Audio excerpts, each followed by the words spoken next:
እንደዚች ቤተክርስቲያን ማንነቱ ላይ በማንነቱ ላይ የምትሞግት ከኢየሱስ በቀር አምላክ የለም የምት ኢየሱስ አልፋና ኦሜጋ የመጀመሪያና የመጨረሻው ብቸኛ አምላክ በስጋ የተገለጠ ራሱ አብ የሆነ ድንቅ መካር ኃያል አምላክ የዘላለም አባት ያለች ስትሰብክ ስትሞግት ያለች ቤተክርስቲያን በማንነቱ በጣም ነው የምናምነው።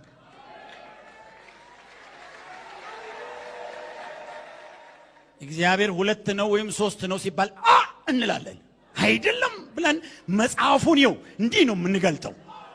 አንዴ ኢሳይያስን አንዴ ዮሐንስን አንዴ ቆሮንቶስን አንዴ ቆላሳይስን እንዲህ ያረግን እየገለባበጠን ነው ሰው አፍ በዚህና በዚህ ምራቅ እስኪፈስበት ድረስ የምናደርገው። እሺ ገልበጥ እናርገው። አሁን ሳንቲሟን ገልበጥ እናረጋትና አሁን ደግሞ ልክ እንደዛ ሰማይን ምድርን የሚያናውጥ ነገር በማንነቱ እንደምንናገረው በሚሰራው ስራ ደግሞ በችሎቱ በኃይሉ በስልጣኑ ሃሌሉያ እናምናለን። በፈዋሽነቱ ሃሌሉያ ሃሌሉያ በፈዋሽነቱ በተአምራት ሰሪነቱ መንፈስ ቅዱስ በማውረዱ በስልጣኑ በግርማው በክብሩ በኃይሉ በጌትነቱ በችሎታው ይደረግልኛል ይደረግልኛል። እያንዳንዷ ከአፋችን የወጣችው ቃል ትሆናለች። አይደለም የጸለይሽው ለእንጨት አይደለም የጸለይሽው ለበዓል አይደለም የጸለይሽው ለግዑዝ አይደለም የጸለይከው ለሕያው አምላክ ለአብርሃም አምላክ ለይስሐቅ አምላክ ለያዕቆብ አምላክ ለኤልያስ አምላክ በእሳት ለሚመልሰው አምላክ ነው። ከምንም ነገር ውስጥ እኔን ለማርካት ከምንም ነገር ውስጥ እኔን ደስ ለማሰኘት ከምንም ነገር ውስጥ እኔን ለማስደሰት እግዚአብሔር ማድረግ የሚችል ችሎታ ያለው ኃይል ያለው ስልጣን ያለው ብርታት ያለው ጉልበት ያለው እግዚአብሔር ነው። እግዚአብሔር ፈዋሽ ነው። ከካንሰር ይፈውሳል። ከልዩ ልዩ ደዌ ይፈውሳል። ከሐዘን ይፈውሳል። ከሱስ ያወጣል። ከልዩ ልዩ የጨለማ ስልጣን የሰይጣን ቀንበር ነፃ ያወጣል። ኢየሱስ ነፃ ያወጣል።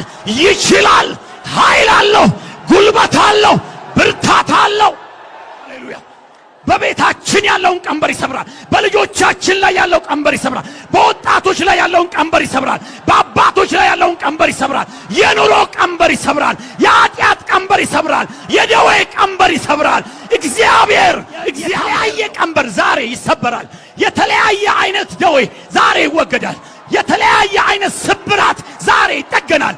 የተለያየ አይነት ቁስል ዛሬ ይፈወሳል። የተለያየ አይነት እንባ ዛሬ ይታበሳል።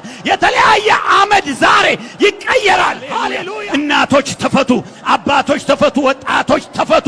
የሚያስራችሁ ነገር ዛሬ የተበጣጠሰ ይሁን በጌታ በኢየሱስ ስም።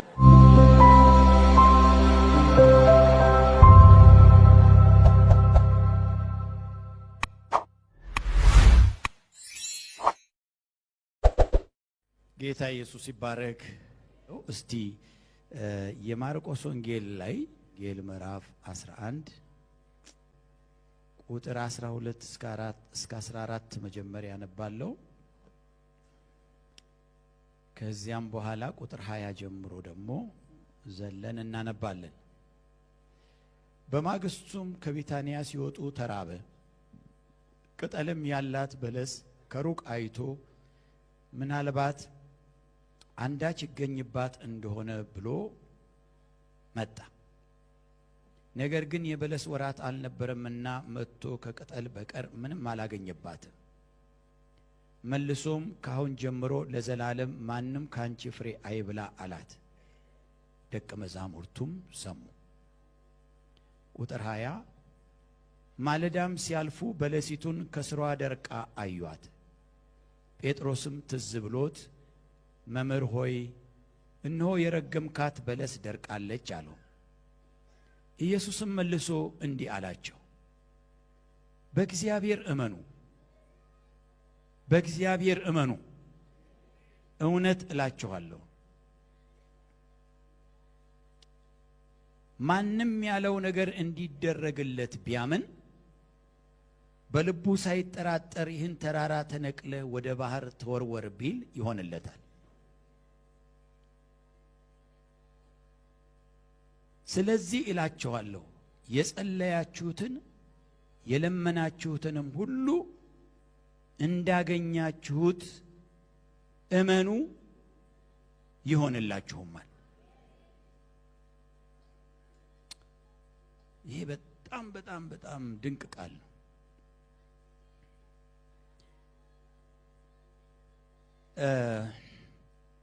ዛሬ በጣም እምነት ተሸክመን እንሄዳለን። ክብር ለኢየሱስ ይሁን።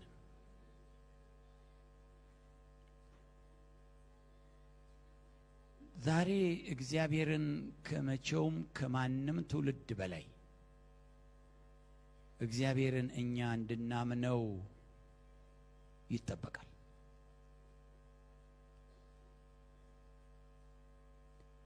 ለምን ብትሉኝ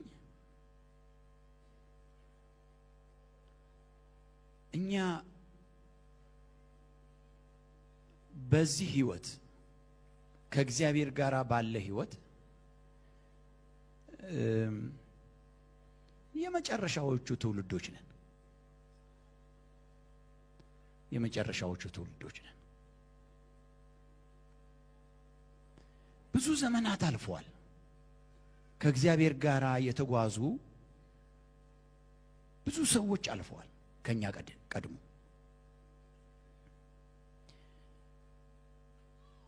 ከነኖህ ጀምረን ወይም ከአቤል አካባቢ ጀምረን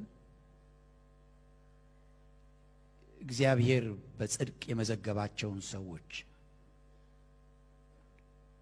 ስናስብ በጣም ብዙ ናቸው። በጣም ብዙ ሺህ ዓመታት በየዘመኑ ተነስተው ሰዎች ከእግዚአብሔር ጋር ተጓዘዋል። እነዚህ ከእግዚአብሔር ጋር የተጓዙ ሰዎች የጸለዩት ጸሎት አለ። ብዙዎቹ ነቢያት ናቸው። ነቢያት ማለት እግዚአብሔር የሚሰራው ነገር ወደፊት የታያቸው ከዘመናቸው አልፈው እስከኛ ዘመን ድረስ ከዛም አልፈው እስከ ምጽአት ድረስ እየታያቸው የኖሩ ነቢያት ናቸው። ሙሴ ለእግዚአብሔር ምን ይል ነበር? እግዚአብሔር ስለ ሙሴ ምን ይነግረው ነበር? ይገርማችኋል፣ አንድም የተጻፈ ነገር የለም። ግን በጣም ትልቅ ንግግር እንደነበረ እዛ ጋር መጽሐፍ ቅዱሳችን ይናገራል። ከእግዚአብሔር ጋር አፍ ለአፍ የተነጋገረ እንደ ሙሴ አይነት ሰው አልነበረም ይላል። አብርሃምም እንደዛው፣ ሌሎችም በጣም በጣም የሚያስደንቁ ሰዎች እነ ኤልያስን የመሰሉ ሰዎች መቼም 3 ዓመት ተኩል አንድ አሮጊት ቤት ቁጭ ብሎ ቂጣ እየበላ ተኛ እንዳትሉኝ። ያ ጊዜ ሙሉ ለሙሉ ልጅ የለው፣ ሚስት የለው፣ ድስት የለው፣ ከእግዚአብሔር ጋር ያሳለፈው ጊዜ ነው። ምን አለ እግዚአብሔርን ይሆን? የለም የተቀመጠ፣ ግን እግዚአብሔርን አነጋግሯል። እግዚአብሔርም እንደዛው ነግሮታል። ሌሎችም እንደዛው ኤልሳዕንም ብትወስዱ፣ ነቢያትን እነ ኢሳያስን ብትወስዱ፣ ዳዊትን ብትወስዱ እንደ ልቤ ብሎ እግዚአብሔር የተናገረለት ሰው በጣም የጸሎት ሰው ነው። ነቢይ ነው ይላል መጽሐፍ ቅዱስ። እና ነቢይ ስለነበረ ይገርማቸዋል፣ ነቢይ ጸሎቱ በጣም ረጅም ነው። ለምን? እግዚአብሔር የወደፊቱንም ስለሚያሳየው በዛሬ ላይ ቆሞ ብቻ የዛሬን አይጸልይም። እግዚአብሔር ሊያደርግ ያለውን ነገርም ስለሚያሳየው፣ የረጅሙን ዘመን ስለሚያሳየው ለረጅሙ ዘመን ጭምር ይጸልያል። ነቢይ ከሌላው ጸሎተኛ የሚለየው በምንድን ነው? በዘመኑ ካለው ጸሎት ተሻግሮ ሌላ ዘመን ላይ ጭምር የሚጸልይ ነው፣ ስለሚታየው ማለት ነው። ለዚህ ነው መጽሐፍ ቅዱሳችን ስለ ዳንኤል ሲናገር ዳንኤል በዘመኑ ከነበረው ተሻግሮ ይጸልይ ነበር እና እግዚአብሔር ደግሞ እስከ መሲሁ መሞት ድረስ፣ ከመሲሁም መሞት በኋላ ትንሣኤውን ጭምር፣ ከዚያም በኋላ ደግሞ 69 ሳምንታት ከዚያም በኋላ ሌላውንም የሐሳዊ መሲሁንም ሌላውንም ሁሉ ያሳየው ለዛ ሁሉ ያጸልየው ነበር። እግዚአብሔር የተመሰገነ ይሁን። ዛሬ እምነት እንዲሆንልን ነው ይሄንን የምናገረው። በጣም እምነት እንዲሆንልን እኛን እግዚአብሔር በዚህ ዘመን ያገኘን ሰዎች በዚህ ዘመን እኛን ያገኘን ሰዎች እስቲ አንዴ ወደ እንትን ልውሰዳችሁ ወደ ዕብራውያን ምዕራፍ 12 ላይ ምዕራፍ 12 ቁጥር 18 ጋር እንሂድ።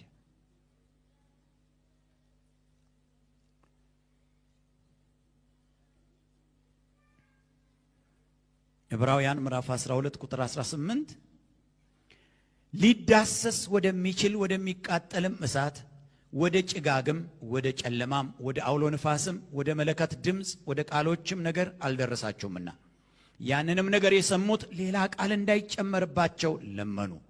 እንስሳ እንኳ ተራራውን ቢነካ ተወግሮ ይሙት የምትለዋን ትእዛዝ ሊታገሱ አልቻሉምና ሙሴም እጅግ እፈራለሁ እንቀጠቀጥማለሁ እስኪል ድረስ የሚታየው እጅግ የሚያስፈራ ነበረ ይልና ነገር ግን ወደ ጽዮን ተራራና ወደ ሕያው እግዚአብሔር ከተማ ደርሳችኋል፣ ወደ ሰማያዊቱም ኢየሩሳሌም በደስታም ወደ ተሰበሰቡት ወደ አእላፋት መላእክት።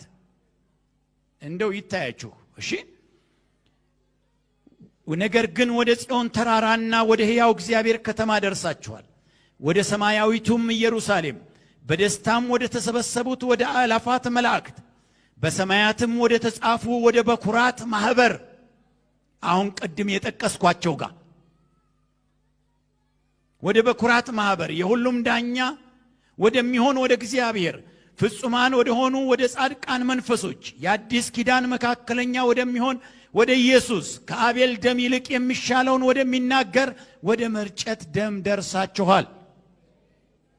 አሜን። አይገርማችሁም? አሁን እንደነዚህ አይነት ሰዎች አሉ። እግዚአብሔር ይህንን ትውልድ ወይም እኛን ከዛ አልነጠልም።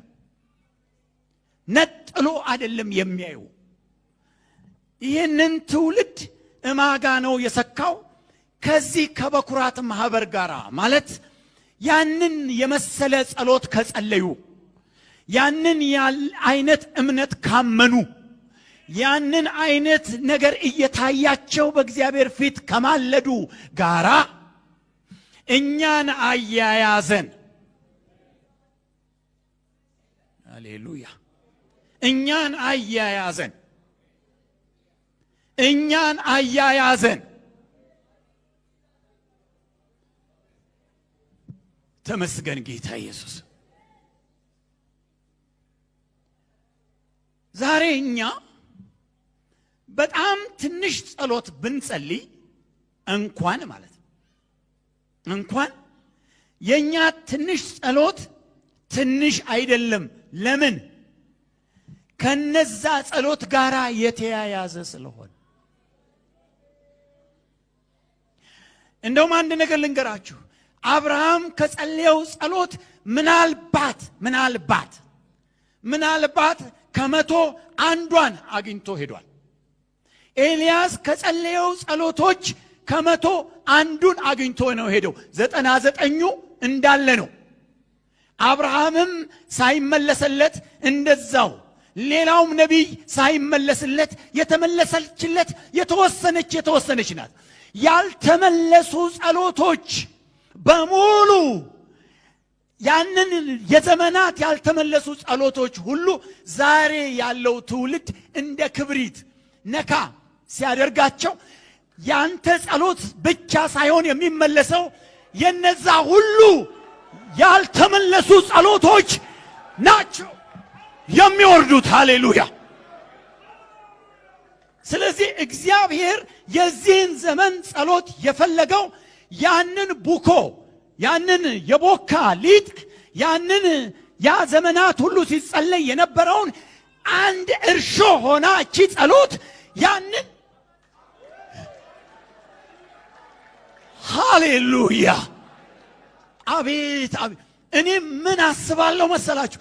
እነዛ የበኩራት ማህበር እነዛ ሁሉ ያንን ጸሎት ጸልየው የተወሰነች ተመልሶ ለዚህ ዘመን እንዲመለስ የተጠበቁ ጸሎቶች ያልተመለሱ፣ ነገር ግን የተወሰኑት ተመልሰው የተጠበቁ ለዚህ ዘመን የተጠበቁ አሁን ሊመለሱ ያሉ። ይሄ እዚህ ያለው ጸሎት የተፈለገው ለምንድን ነው? ያንን እንደ ምክንያት ጭሮ አሁን ሲመለስ ያንተ ጸሎት ብቻ አይደለም የሚመለሰው፣ የእነዚህ ሁሉ ነቢያት ጸሎት ነው የሚመለሰው።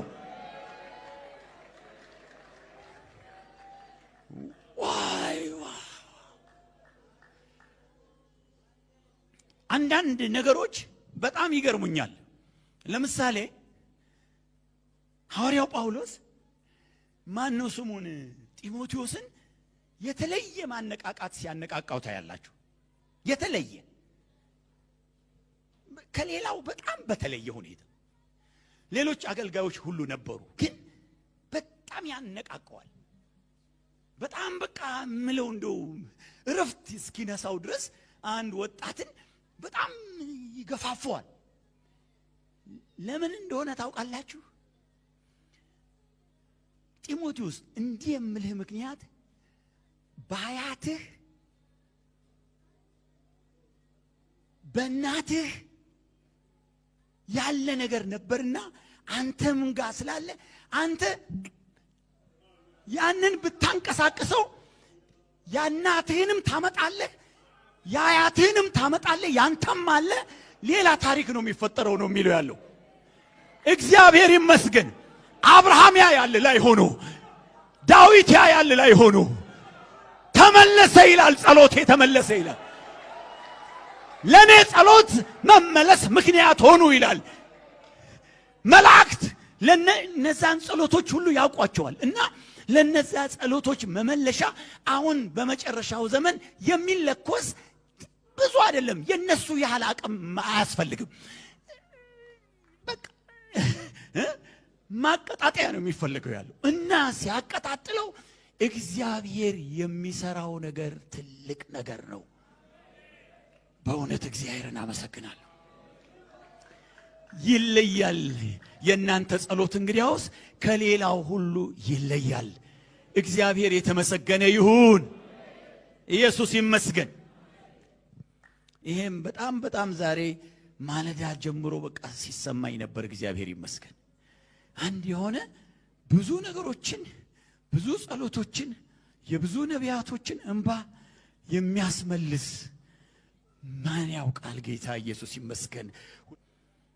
እዚያውም ባነበብኩት ቃል ላይ በማርቆስ ወንጌል ምዕራፍ 11 ላይ መልሼ ልመለስበትና ምን የሚል ቃል ነው ያለው? አንዱ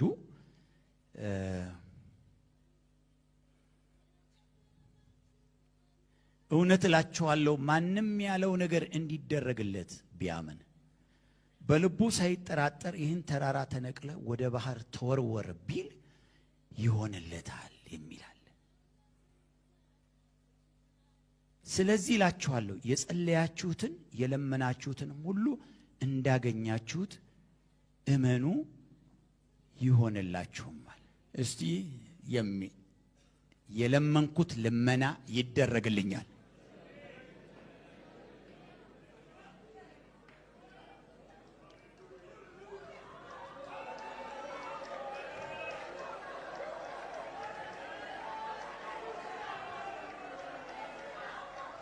አይ እንደዚህ አይደለም። እንደዚህ የለመንኩት ልመና ይደረግልኛል። በሆነ ቆመን እንደውም ቆመን ይደረግልኛል፣ ይሆንልኛል፣ ይከናወንልኛል። የለመንኩት ልመና ይደረግልኛል።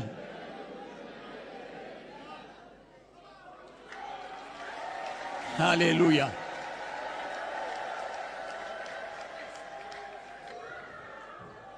ማንም የለመነው ልመና እንዲደረግለት ቢያምን ይሆንለታል።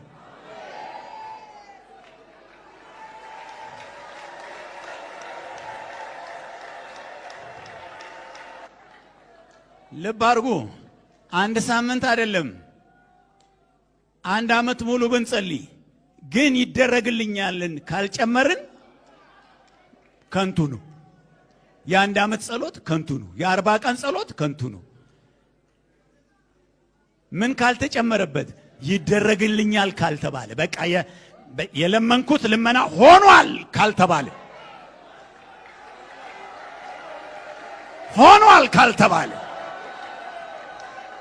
ለጣዖት እኮ አይደለም የጸለይነው፣ ለድንጋይ እኮ አይደለም የጸለይነው፣ ለእንጨት እኮ አይደለም የጸለይነው፣ ለግዑዝ እኮ አይደለም የጸለይነው፣ ለሚሰማ ለሚመልስ ለኢየሱስ ክርስቶስ ነው የጸለይነው። ሃሌሉያ! ይሆናል።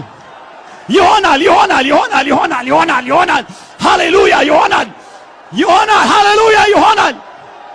እያንዳንዷ ከአፋችን የወጣችው ቃል ትሆናለች። ሃሌሉያ! ይሆናል።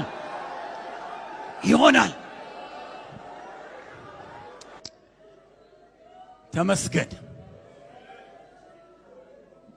ወገኖች።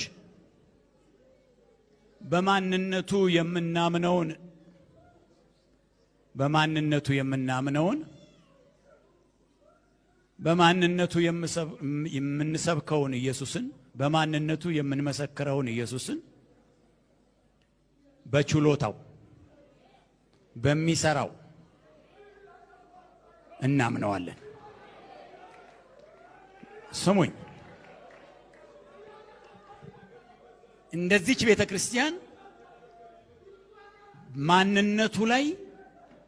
በማንነቱ ላይ የምትሞግት ከኢየሱስ በቀር አምላክ የለም የምትል ኢየሱስ አልፋና ኦሜጋ የመጀመሪያና የመጨረሻው ብቸኛ አምላክ በሥጋ የተገለጠ ራሱ አብ የሆነ ድንቅ መካር ኃያል አምላክ የዘላለም አባት የሆነ እያለች ስትሰብክ ስትሞግት ያለች ቤተክርስቲያን በማንነቱ በጣም ነው የምናምነው።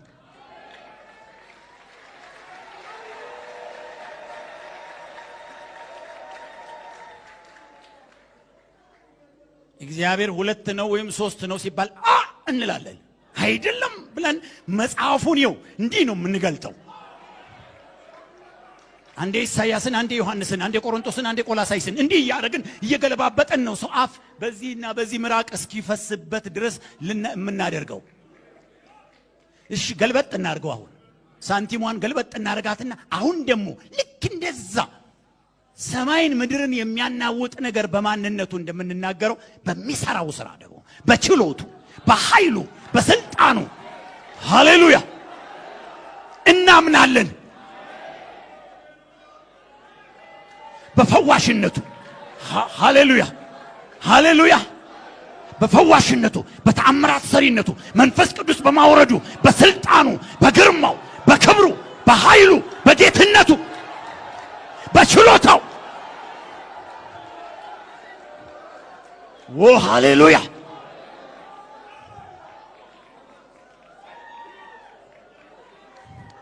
በጸሎት ሰሚነቱ በፍቅሩ በምህረቱ በርህራሄው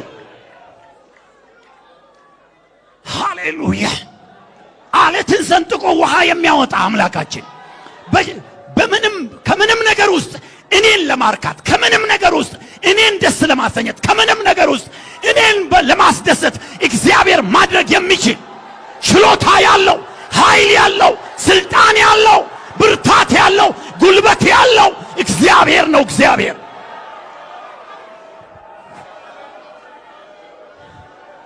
ሃሌሉያ ፈዋሽ ነው። ከካንሰር ይፈውሳል፣ ከልዩ ልዩ ደዌ ይፈውሳል፣ ከሐዘን ይፈውሳል፣ ከሱስ ያወጣል፣ ከልዩ ልዩ የጨለማ ስልጣን የሰይጣን ቀንበር ነፃ ያወጣል። ኢየሱስ ነፃ ያወጣል። ይችላል። ኃይል አለው፣ ጉልበት አለው፣ ብርታት አለው። ሃሌሉያ ሃሌሉያ ቀንበር ይሰብራል። ሃሌሉያ በቤታችን ያለውን ቀንበር ይሰብራል። በልጆቻችን ላይ ያለው ቀንበር ይሰብራል። በወጣቶች ላይ ያለውን ቀንበር ይሰብራል። በአባቶች ላይ ያለውን ቀንበር ይሰብራል። የኑሮ ቀንበር ይሰብራል። የኃጢአት ቀንበር ይሰብራል። የደዌ ቀንበር ይሰብራል። እግዚአብሔር ነው። እግዚአብሔር ነው። ሃሌሉያ ሃሌሉያ። ተራራውን ያፈርሳል፣ ሸለቆውን ይሞላል፣ ኢያሪኮን ያፈርሳል፣ ባህሩን ይከፍላል፣ ዮርዳኖስን ያደርቃል። ሃሌሉያ። ችሎታ ያለው አምላክ ነው አምላካችን። አንድ ነው፣ ነገር ግን ደግሞ ይሰራል። ጸሎት ሰሚ ነው። ሃሌሉያ ሃሌሉያ ሃሌሉያ። የእግዚአብሔር ሕዝብ ዛሬ ይመን፣ ሳይጠራጠር ይመን።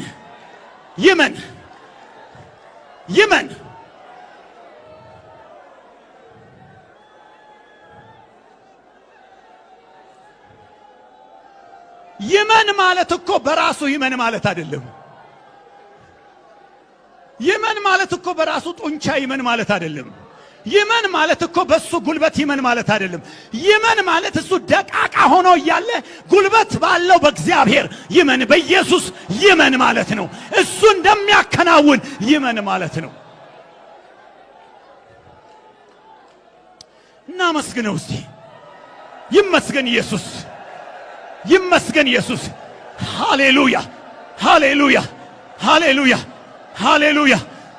የተለያየ ቀንበር ዛሬ ይሰበራል። የተለያየ አይነት ደዌ ዛሬ ይወገዳል። የተለያየ አይነት ስብራት ዛሬ ይጠገናል።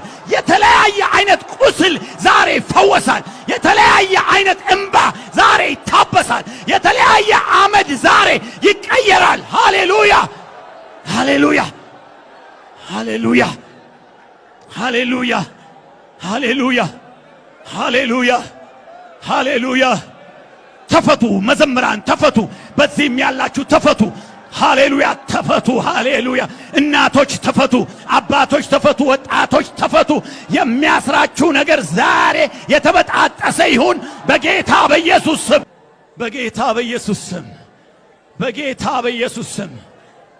አንድ አምላክ እያልን ስንሰብክ፣ ማንነቱን ስናውጅ፣ ስትዘምሩ፣ መዝሙር ስታወጡ የነበራችሁ ሃሌሉያ አንድ አምላክ ብለን ስንሰብክ ስንመሰክር፣ ሃሌሉያ ቁጭ ብድግ እንደምትሉት ገልበጥ አርጉና ደግሞ ይሄ አንድ አምላክ ችሎታ ያለው፣ ብርታት ያለው፣ ጉልበት ያለው፣ ጸሎት መላሽ፣ ፈዋሽ፣ አዳሽ፣ ቀዳሽ፣ ኃጢአትን ይቅር የሚል ነፃ የሚያወጣ እንደሆነ ደግሞ አምናችሁ አመስግኑ።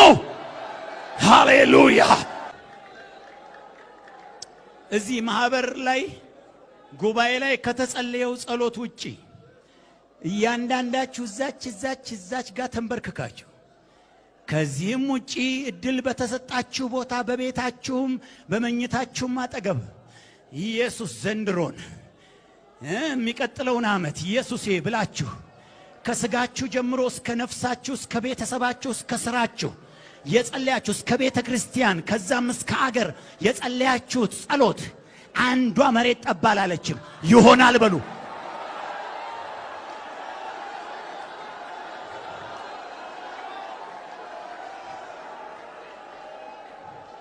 ይሆናል በሉ። ሳትጠራጠሩ ይሆናል በሉ። ሳታመነቱ ይሆናል በሉ። ይዤዋለሁ በሉ። ተረክቤዋለሁ በሉ። ወስጄዋለሁ በሉ። ተቀብያለሁ በሉ እና አመስግኑበት። ሃሌሉያ ሃሌሉያ። እምነት ይነሳሳ። ኦ ሃሌሉያ። እምነት ይነሳሳ። እምነት ይነሳሳ ዛሬ።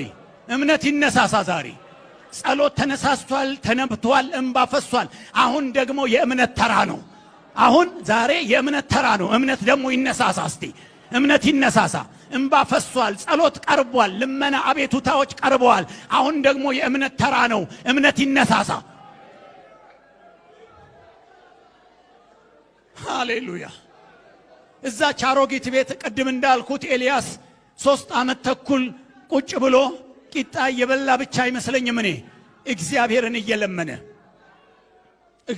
እየለመነ በእግዚአብሔር ፊት እየወደቀ የእስራኤልን ኃጢአት እየተናዘዘ እንዴት ነው የሚሆነው? ጌታ ኢየሱስ እንዴት ነው ይሄ ምድር በጣዖት ተሞልቶ ነቢያት ሁሉ አልቀው እኔ ብቻዬን ቀርቼ እንዴት ነው እግዚአብሔር የሚሆነው እያለ 3 ዓመት ተኩል እየጮኸ ከቆየ በኋላ እግዚአብሔር ኤልያስን ተነሳለው እና ለአክዓብ ተገለጥ እኔ ዝናብ እሰጣለሁ አለው። ይገርማቸዋል። ከዛ በጣም ጸሎቱን በጣም ስለጨረሰ እዛ 3 ዓመት ተኩል ጸሎቱን በጣም ስለጨረሰ በጣም ነው ዝንጥ ያለው። እንደዛ አይነት የቄስ ዘናጭ አላየሁ። በጣም ነው ዝንጥ ያለው። ለምን? እንባውን የዛች አሮጊት ቤት ተመችቶታል። በደንብ አድርጎ ስለጨረሰ በጣም ነው። ከዛ ለአክዓብ ተገለጥና እኔ ዝናብ እሰጣለሁ ሲል እሺ አለና ወጣ። ከዛም በኋላ ለአክዓብ ተገለጠ። ከዚያም በኋላ ያው እንደምታውቁት የመጀመሪያው ነገር የነበረው ተወራረደ። ውርርዱ ላይ በሰከንዶች የሚቆጠሩ ጸሎት ነው የጸለየው። እግዚአብሔር ሆይ የአብርሃም የይስሐቅ ያዕቆብ አምላክ ሆይ እባክህን አንተ እኔም ነብይ ያንተ ነብይ መሆኔን ያውቁ ዘንድ እባክህ አሁን ስማ አለ። እሳት ወደቀ፣ መስዋዕቱን በላ። 450 የአጸድ ነቢያት የበዓል ነቢያት ታረዱ። ከዚያም በኋላ ለአክዓብ እንዲህ አሉ። በደንብ ተዝናንቱ፣ ትንፋሽ ሳይለው ማለት ይሄ አላለም። አንዳንዴኛ ትንፋሽ ይለናል። ባይሆንስ ይሄ ነገር ባይፈጠርስ ድንገት ባፍርስ ካፈረ ቆይ ትልቁ ያላፈረ ትንሹ ምን ያሳፍረዋል? ትልቁ እግዚአብሔር የተናገረ ማን ነው? ዝናብ እሰጣለሁ ያለ ማን ነው? ኤልያስ ምንድነው? የሆነ ትንሽ ነብይ አይደለም? ቢያፍር ምን ይሆናል? ትልቁ ያላፈረ ዝናብ እሰጣለሁ ያለ ዝናብ ትሰጣለህ ተብሎ ቢሆን እሺ፣ ዝናብ እኔ እሰጣለሁ ስላለ እግዚአብሔር ዝናብ ይሰጣልና ተነስና ሰረገላህን ጭነህ ወደ እስራኤል ሂድ አለው። እንኳን ዝናብ 3 ዓመት ተኩል መሬቱ ደርቆ አንድ ደመና በሌለበት ነው ሰውየውን በጠራራ ፀሐይ ላይ በሰረገላ አድርጎ ንጉሱን ያባረረዋል ማለት ነው። ሩጥ ዝናቡ ከኋላ ይመጣል ይላል።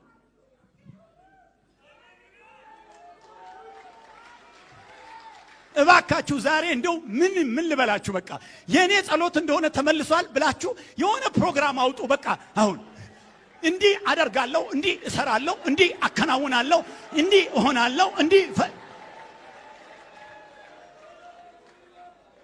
ሃሌሉያ! እግዚአብሔር የተመሰገነ ይሁን። እና ትልቁ ሳያፍር ትንሹ ማፈር የለበትም። እስቲ ሁለት ቦታ መጽሐፍ ቅዱስን ላንብብ። አንደኛው ዕብራውያን ምዕራፍ 4 ላይ ነው። ዕብራውያን ምዕራፍ 4 እኔ በጣም በቃ ዛሬ ማታ ንስሐ በኃይል ነው ስገባ የነበረው። ምን እያልኩ መሰላችሁ? ጌታ ኢየሱስ አለማመኔን ይቅርበል፣ ጌታ ኢየሱስ አለማመኔን ይቅርበል እያልኩ ተናዝዤ ነው በፊታችሁ የቆምኩት። ሃሌሉያ! የእምነት ተራ ነው። አሁን ምዕራፍ 4 ቁጥር 2 ላይ ለነዚያ ደግሞ እንደተነገረ ለኛ የምስራች ተሰብኮልናልና ዳሩ ግን የሰሙት ቃል ከሰሚዎቹ ጋር በእምነት ስላልተዋሃደ አልጠቀማቸውም ይላል።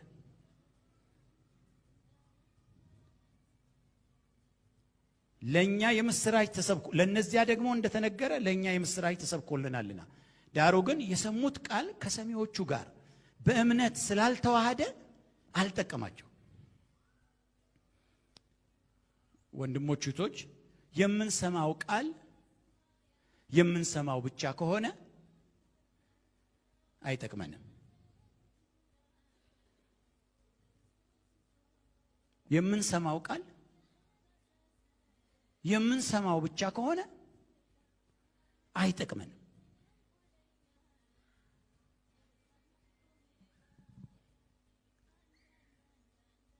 አሁን መኪና ሲነሳ የኳድሮ በርቶ መኪና ሲነሳ መጀመሪያ ኤሌክትሪክ ነው የሚቀጣጠለው። እኔ ብዙ ሜካኒክ ባልሆንም ከሰማሁት ነው። ከዛ ሜካኒካል ኤሌክትሪካል ወደ ሜካኒካል ሲቀየር ነው መኪናው መንቀሳቀስ የሚጀምረው። ልክ እንደዛ ነው መስማት መቀየር መቻል አለበት። ወደ ምን? ወደ እምነት መቀየር አለበት። ልክ ወደ እምነት ሲቀየር ነው የኛ ነገር በሙሉ የሚንቀሳቀስ። ስለዚህ እዚህ ጋር የምታዩት ቃል ምንድነው የሚለው? የሰሙት ቃል ከሰሚዎቹ ጋር በእምነት ስላልተዋሃደ አልጠቀማቸውም። መስማትማ ጉድ መስማት ነው የሰሙት። ያኔ ተራራው እየጨሰ እንደ ቅቤ እየቀለጠ በዛ መካከል እግዚአብሔር እየተናገረ ነው የሰሙት። ግን ያ መስማት ወደ እምነት አልተቀየረም። ስለዚህ ምን አላረጋቸውም? አልጠቀማቸውም። ታሪክ ብቻ ሆነ። እግዚአብሔር በሲና ተራራ ላይ እንዲህ ተናግሮ የሚል ነገር ብቻ ሆነ እንጂ በእነሱ ሕይወት የሰራው ስራ የለም። ስለዚህ የምንሰማው ቃል የምንሰማው ብቻ ከሆነ አይጠቅምም። ወደ ምን መዞር አለበት? ወደ እምነት መዞር አለበት። ወደ እምነት መለወጥ አለበት። ልክ እንደዛ የምንጸልየውም ጸሎታችን ደግሞ ጸልየን ከቆመ ምንም አይጠቅምም። ወደ ምን መለወጥ አለበት? ወደ እምነት መለወጥ አለበት። የምንሰማውም ይሄ ቃል ወደ ምን መለወጥ አለበት? ወደ እምነት መለወጥ አለበት። የምንጸልየው 7ም 6ም 10ም ቀን ጸልየን ያ ጸሎት ወደ ምን መቀየር አለበት? ወደ እምነት መቀየር አለበት። አለበለዚያ ጸሎቱም አይጠቅመንም፣ መስማቱም አይጠቅመን። መስማቱም የሚጠቅመን ወደ እምነት ሲቀየር ነው። ጸሎቱም የሚጠቅመን ወደ እምነት ሲቀየር። ለምን? መጽሐፍ ቅዱስ ቅድም ያነበብነው ክፍል ላይ ምንድነው የሚለው? የጸለያችሁትን እንዳገኛችሁት እመኑ። ማለት ምንድነው? እዚህ ጋር የጸለያችሁት ጸሎት ይቀየርና አሁን አግኝቼዋለሁ ወደሚለው ቋንቋ ይገልበጥ። እዚህ ጋር ምንድን ነበር? ጸሎቱ ጋር ምንድን ነበር?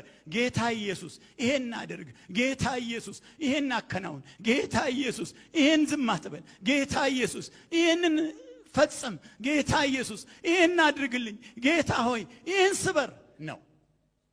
ይሄ አሁን ወደ ምን መቀየር አለበት?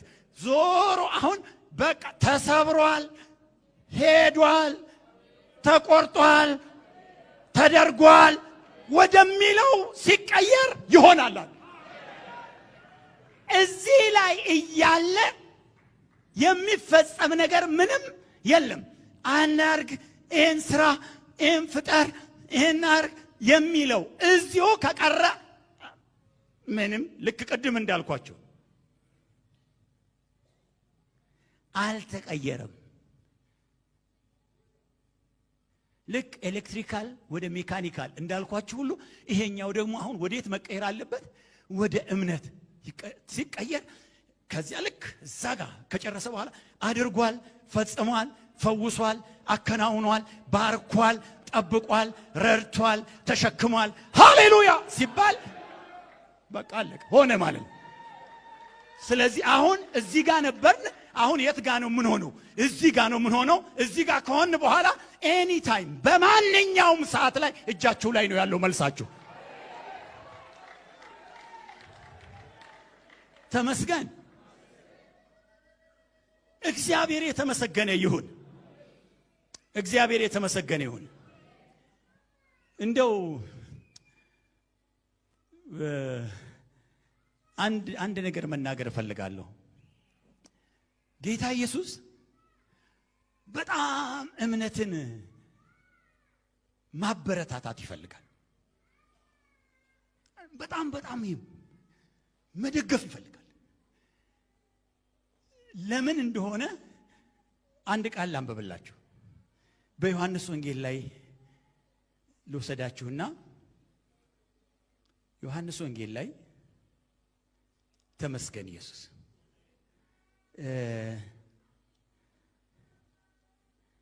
ዮሐንስ ወንጌል ምዕራፍ 14 ቁጥር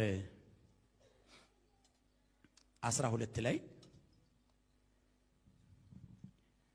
ኢየሱስ ይመስገን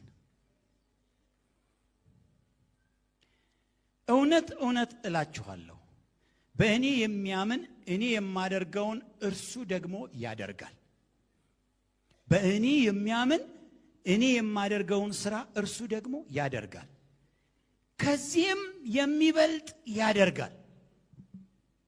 ለምን ይሄን አለ ኢየሱስ? ለምን ይሄን አለ? በእኔ የሚያምን እኔ የማደርገውን ያደርጋል፣ ከዚህም የበለጠ ያደርጋል። ወይ እምነት! ወይ እምነት! ወይ እምነት! ወይ እምነት! እውነት ገበያ ሄዶ አይገዛም። ወይ እምነት! በእኔ የሚያምን እኔ የማደርገውን ያደርጋል፣ ከዚህም የበለጠ ያደርጋል። ይሄ ማለት ወንድሞች እህቶች፣ በኢየሱስ የሚያምን ሕዝብ እኛ ማለት ነው።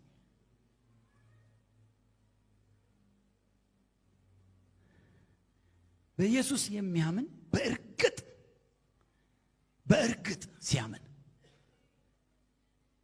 በእርግጥ ሲያምን የሚደረገው ነገር ኢየሱስ በራሱ ከሚያደርገው ነገር ይበልጣል። ይችን ላብራራ። አሁን ያለምንም አጋዥ ያለምንም ጸሎት እግዚአብሔር በራሱ ኢኒሼቲቭ፣ በራሱ ተነሳሽነት፣ በራሱ ችሎታ፣ በራሱ ፈቃድ የሚያደርገው ነገር አለ የለም? አለ። የሚደንቃችሁ ነገር ይሄ እያለለት ግን አማኝ ሲነሳ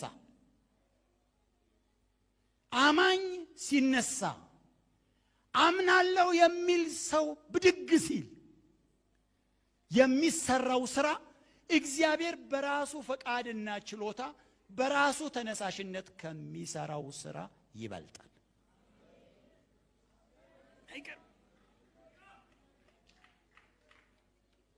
በጣም ነው የሚገርመው። በቃ እግዚአብሔር አማኝ ሲነሳለት እግዚአብሔር በቃ የመጨረሻ ስራውን ይሰራል።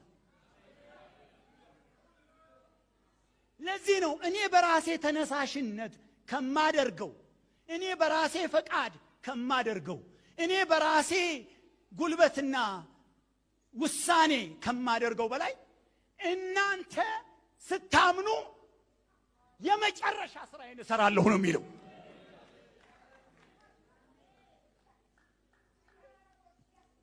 አንድ ምሳሌ ልስጣችሁ፣ መጽሐፍ ቅዱሳዊ ምሳሌ። በኢያሱ ዘመን ገባዖን የሚባል ቦታ ላይ አንድ ጦርነት ነበር እና ከዚያ እግዚአብሔር ወርዷል። ጦርነቱ ላይ ሰልፉን እግዚአብሔር ነው እየተዋጋ ያለው። በቃ እግዚአብሔር ኖርማል የሆነ ውጊያ ይዋጋል። ኖርማል ማለት ገብቷቸዋል፣ መደበኛ ማለት ነው። በቃ እነዛን የሚያሸንፍበትን ውጊያ ይዋጋል። ከላይ በረዶም እየለቀቀ ምንም እያለ ይዋጋል ይላል መጽሐፉ። እግዚአብሔር ይዋጋላቸው ነበር ይላል። ኢያሱ መቼ አነሰው? ይሄ መቼ አነሰው? ያንሳል ይሄ ግን እግዚአብሔር እየተዋጋ እያለ እግዚአብሔር ከዚህ በላይ መስራት ይችላል አለና እምነቱን አነሳሳ። ልክ እምነት ሲነሳሳ እግዚአብሔር ሲያደርገው የነበረው መደበኛ ነገር ይለወጣል።